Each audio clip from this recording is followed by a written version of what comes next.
have been deceived. Ever since you were a child, you were taught that a good person forgives endlessly, that a kind heart never closes, that giving up on someone, ever, for any reason, means something broke inside you. You were told that warmth has no limit, that real love keeps knocking even after the door has been shut in its face 100 times. But here is the truth nobody wants to say out loud. Endless giving is not kindness, it's slow ruin. And the moment you finally stop, the moment you stop making room for someone who keeps taking it and wasting it, you are not becoming cold. You are becoming someone who finally understood the difference between generosity and self-destruction. Niccolò Machiavelli understood something about human nature that most people spend their whole lives avoiding. He looked at people not as they wish to be seen, but as they actually behave under pressure, under temptation, under the comfort of knowing they'll be forgiven no matter what they do. He didn't write to comfort the naive. He wrote to arm the clear-eyed. And one of his sharpest observations applies directly to you right now, whether you've read a word of his work or not. A person who gives without limits doesn't stay strong. They get used quietly, patiently by people who learn exactly how far they can push before anything changes. You've probably heard people call you cold lately, distant, different from how you used to be. Maybe you've even wondered if they're right, if something in you has hardened, if the person who used to give without hesitation somehow disappeared. Here is what actually happened. You didn't turn cold. You ran out of chances to give because you gave every single one you had, and the giving never came back around to you. This is not a video about becoming heartless. It's about understanding the difference between a heart that's open and a heart that's being emptied on purpose by people who never intended to fill it back up. Let's start with the myth that got you here in the first place. The modern world worships endless giving the way it worships positivity. Keep forgiving, keep showing up, keep believing people can change no matter how many times they show you they haven't. This sounds beautiful on a poster. It sounds much less beautiful once you've lived it for 10 years with the same person, watching the same pattern repeat, giving the same chance disguised as a new one over and over until there's nothing left inside you but the exhaustion of having tried. Machiavelli would have found this modern obsession almost laughable. In his writing, he described fortune as a river that floods without warning, drowning anyone who didn't prepare for it in advance. Wise people, he said, build dikes before the flood arrives, not after the water has already taken everything. Apply that same idea to giving chances. Every time you hand someone another chance without asking whether they've earned it, you're removing a stone from your own wall. You tell yourself you're being patient. What you're actually doing is leaving your fortress a little more exposed each time, hoping this time the flood won't come. And it keeps coming because the people taking the chances rarely change, simply because you kept offering more. They change when the offering stops, when the cost of their behavior finally becomes real. As long as you keep giving without limit, there's no reason for anything to change. Why would it? The chances keep arriving no matter what they do with the last one. Here is where most people get confused, and it's worth being precise about the difference, because the two states look almost identical from the outside but come from completely different places. Real coldness is the absence of care from the start. It never invested anything, so it has nothing left to protect. A person who was never warm to begin with isn't running low on chances. They simply never had any to give. What you're experiencing is different. You gave, repeatedly, generously, probably more generously than you should have. You extended patience long after patience stopped making sense. You believed explanations that didn't hold up the second or third time you heard them. You told yourself this time would be different, and it wasn't. And somewhere along that long road, the chances ran out. Not because your heart closed, but because it had nothing left to hand over. Machiavelli drew a sharp line between what he called virtù and what he called fortuna, between the strength a person builds through discipline and the outside forces that batter against it no matter how strong you are. Virtù wasn't about being hard for the sake of being hard. It was about having the internal structure to withstand pressure without collapsing every time. What you're feeling right now, this thing everyone is calling coldness, is actually virtue showing up for the first time in a relationship that's been testing you for years. It's not the disappearance of your warmth. It's the arrival of your limits, finally standing where they should have been standing all along. Here's a truth worth sitting with, because it explains why this moment feels so disorienting. The people around you who benefited from your endless giving will almost never describe your new limits accurately. They won't say they finally stopped letting me get away with everything. They'll say you changed, you got harder, you're not who you used to be. Notice what that accusation is actually protecting. It's not really about you. It's about the arrangement they'd grown comfortable inside, the one where your patience had no bottom, where consequences never actually landed, where the relationship could survive almost anything because you would always, eventually, give one more chance. When that arrangement breaks, the easiest thing for them to do is blame the person who broke it, rather than examine what they were doing that made the breaking necessary in the first place. This is not unique to any one relationship. It shows up with a partner who kept promising to change and never did. It shows up with a friend who only called when they needed something and vanished the moment you needed anything back. It shows up with a family member who treated your forgiveness as a resource with no bottom, something to be spent freely because it always seemed to refill on its own. In every version of this, the accusation of coldness arrives right on schedule, the moment the giving actually stops. Look at how this plays out specifically because the shape is remarkably consistent no matter where it shows up. In romantic relationships, it often looks like a partner who apologizes beautifully and repeats the same behavior reliably. The words change slightly each time, the delivery gets more convincing, but the pattern underneath stays identical. You forgive the first time because everyone deserves a first time. You forgive the fifth time because you've already invested so much that walking away feels like admitting the first 4 forgivenesses meant nothing. By the 10th time, something in you finally goes quiet.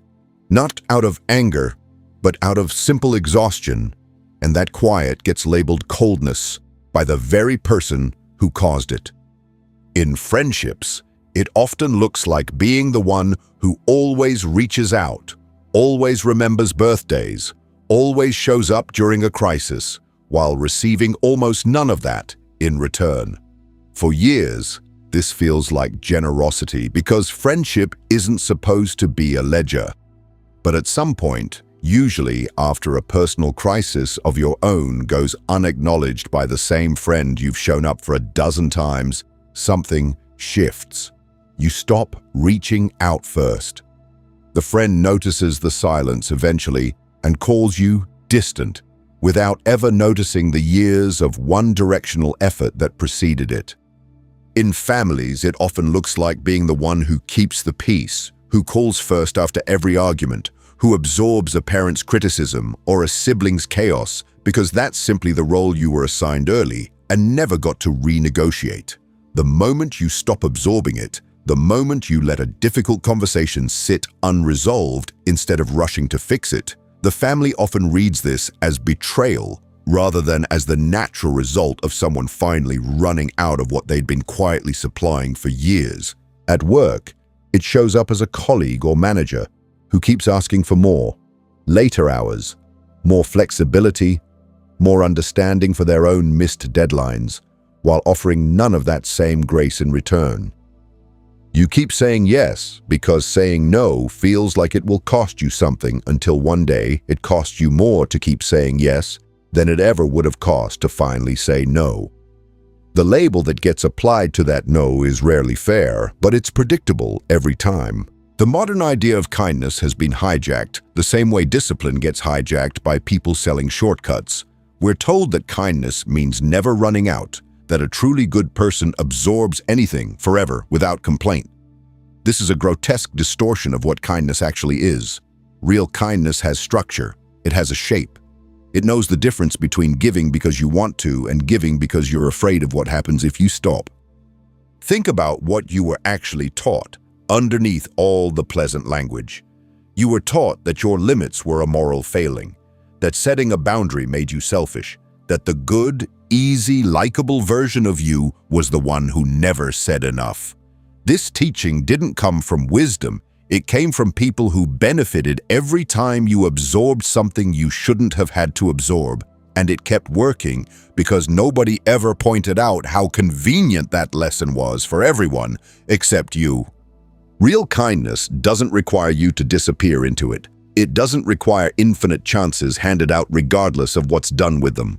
It requires presence, honesty, and yes, limits. Because a kindness with no edges isn't kindness at all. It's just exhaustion wearing a nicer name. And exhaustion given enough time always runs out, whether you plan for it or not. So how do you actually tell the difference in the moment between giving another chance because it's genuinely deserved and giving another chance because stopping feels too hard? Here is a method built on the same principles that guided every disciplined mind that ever protected something worth protecting. The first step is constant, honest tracking. Not vague feelings about whether someone deserves another chance, but an actual count. How many times has this specific pattern repeated? Write it down if you have to. Most people vastly underestimate how many chances they've already given, because each individual moment felt small, felt forgivable, felt like it deserved its own fresh consideration. Line them up together on paper, and the picture usually looks very different than it did one incident at a time. This isn't about being harsh, it's about seeing clearly the way a commander inspects a wall before deciding whether it still holds. Part of this tracking involves learning to tell a real second chance, apart from a repeat wearing a disguise, because they feel similar in the moment and only look different once you know what to check for.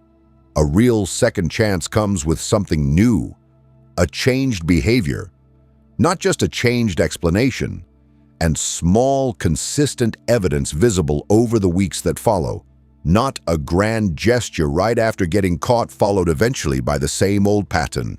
A repeat wearing a disguise usually shows up on a very specific timer, right after you've reached your limit, precisely timed to pull you back in before you act on it, and then quietly fades once the immediate danger of losing you has passed. Learning to spot that timing difference is often the single most useful skill in this entire process.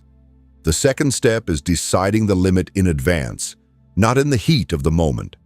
If you wait until you're already hurt, already disappointed, already exhausted, to decide what you'll tolerate, your decision will be made by whichever emotion is loudest that day. Sometimes that's anger, and you'll cut someone off completely, more harshly than the situation actually calls for. Sometimes that's loneliness, and you'll cave immediately, handing out chance number 12, as if it were chance number 1. Decide the actual line while you're calm. This many broken promises, this kind of disrespect, this specific behavior, repeated this many times. Write it down before you need it, the way a wise general prepares the dikes before the flood, not during it. The third step is following through without renegotiating in the moment. This is the hardest part, and it's where almost everyone fails. You set the limit calmly, in advance, and then the actual moment arrives. The person apologizes, cries, promises it will never happen again, and every part of you wants to believe them, because believing them is so much easier than holding the line you built. Machiavelli understood this exact weakness in leadership, the tendency to soften a decision the moment it's tested, and how that softness, more than any external enemy, destroys everything that was built before it. If the limit only holds when it's convenient, it was never actually a limit. It was just a suggestion, waiting for the first good excuse to be abandoned. A mistake worth naming clearly, because it trips up a lot of people once they start taking this seriously. Some people, once they finally recognize the pattern, swing hard in the opposite direction, deciding that if endless giving was the problem, the solution must be giving nothing at all to anyone ever again. This isn't strength. It's the same wound wearing a different costume, protecting itself so thoroughly that nothing real can get through anymore, good or bad. The goal was never a heart with no openings. It was a heart with a gate, one that opens for people who show they can be trusted with what's inside and stays closed to people who've already shown, repeatedly, that they can't. Total shutdown isn't discipline. It's just a different kind of exhaustion, one that protects you from further damage while also quietly cutting you off from anything good that might have been waiting on the other side of that same gate. Building limits and building walls are not the same project, even though they can look identical from a distance. If this method sounds harsh, that's worth addressing directly, because it isn't cruelty. It's structure, and structure is what makes real kindness sustainable instead of something that quietly poisons you from the inside while everyone around you calls you generous.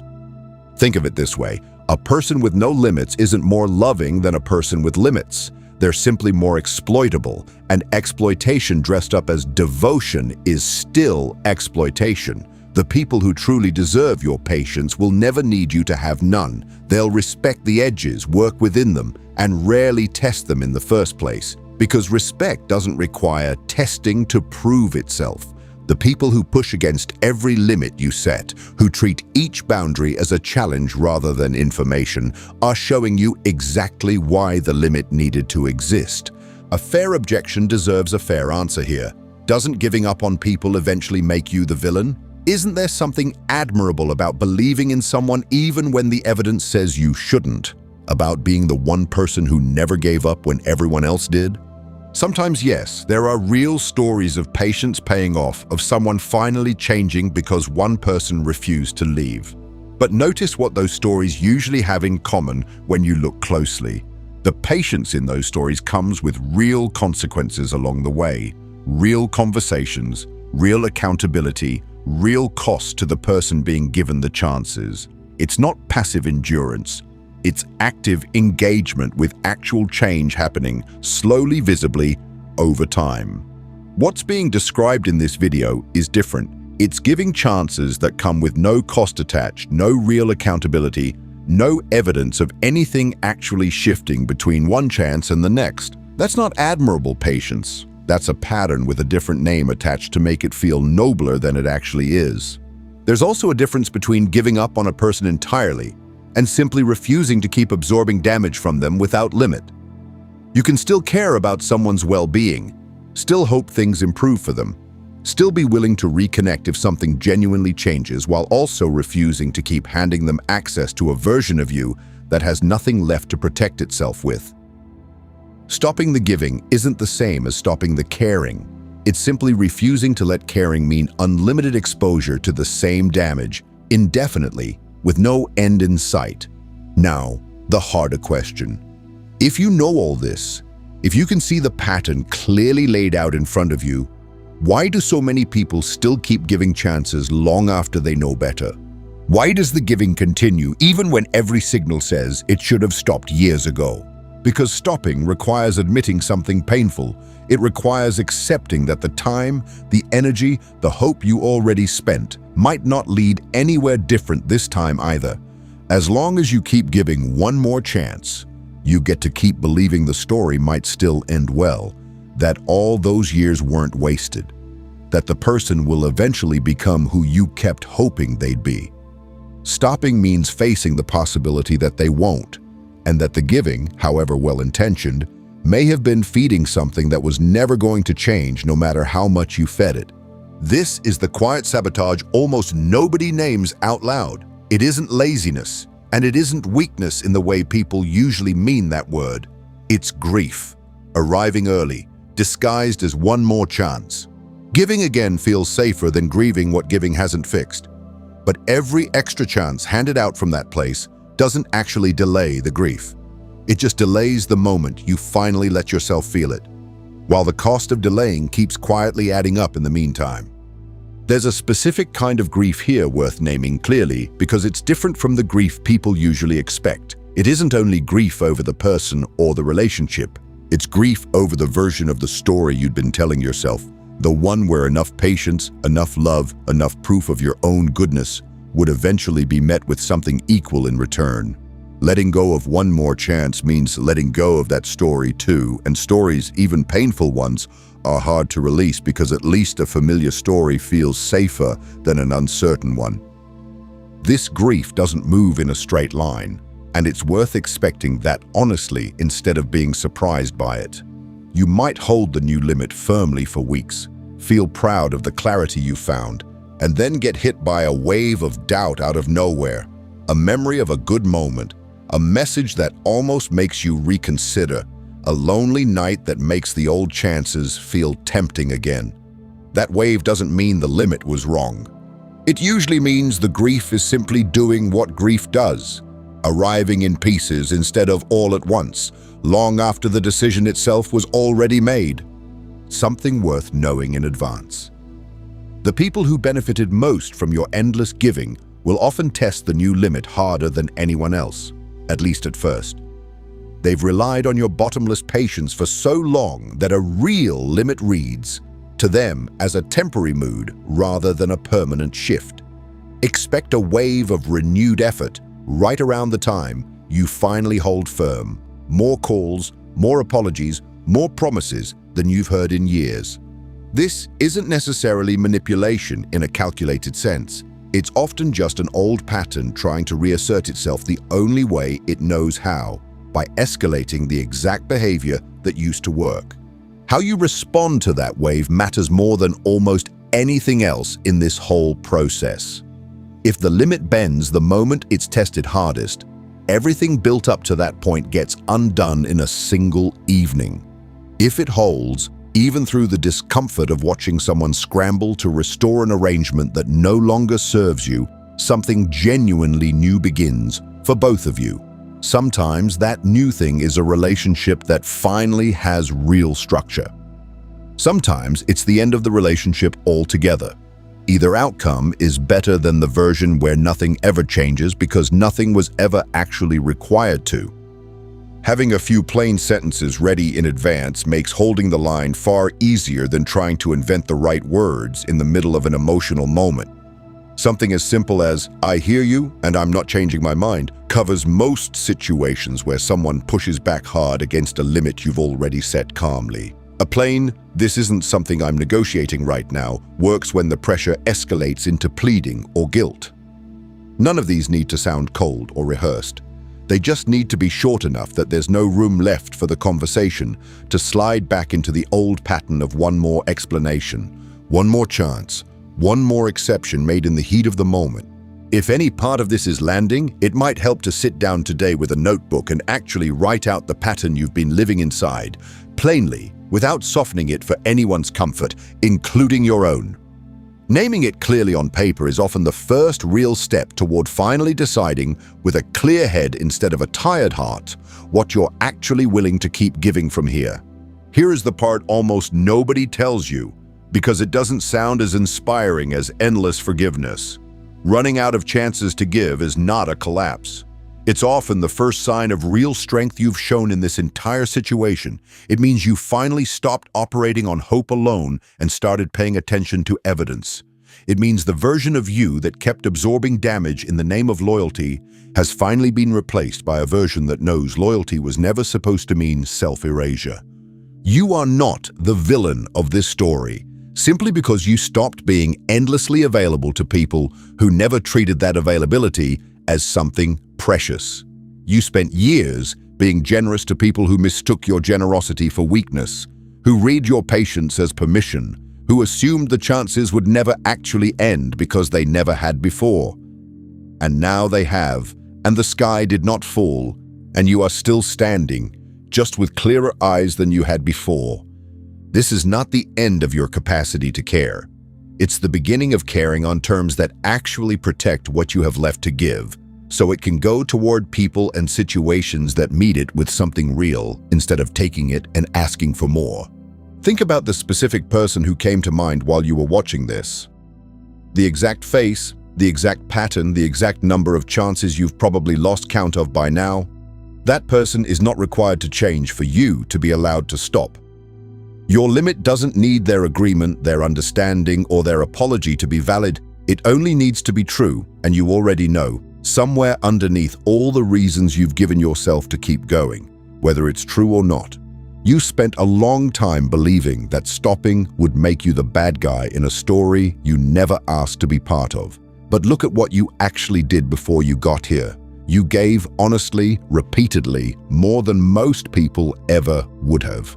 The story doesn't end with you becoming cold. It ends, or maybe just continues, with you becoming someone who finally knows the difference between a heart that's open and a heart that's being drained on purpose by someone who never intended to give anything back. If this reached you, don't rush to explain your new limits to anyone who's used to you having none. Just hold them. In the comments, write, "I ran out of chances," not warmth, as a statement to yourself, not as an argument for anyone else. Let it be the first honest thing you've said about this out loud. And if this video meant something to you, don't stop here. The next one goes further, into exactly how to hold a boundary once someone starts testing it. Watch it. You're just getting started.